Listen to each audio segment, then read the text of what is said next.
You know, whether your restful retreat is an arbor like Danny just put together for us, or a swing under a tree, one of the simplest ways to create a path is with stepping stones. Now, it is a little bit labor intensive, but really once you get past that, it's pretty easy. Of course, first thing is just laying out the stones into a comfortable stride, but once that's done, you're ready to take a sharp tool and cut out the sod around your stone, which I've already done right here.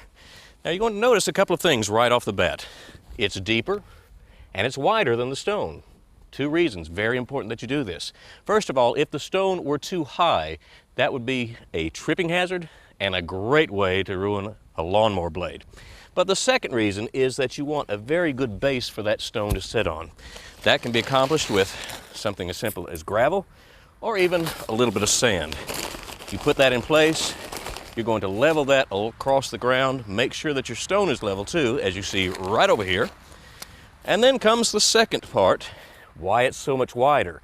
You don't want that stone to be moving over time. So once everything is in place, it's level, tamped down well, you're going to come back in with some more sand or some gravel to keep that in place. Now, I used concrete pavers here, but the good news is this method can be used whether it's concrete pavers, natural stone, or brick pavers.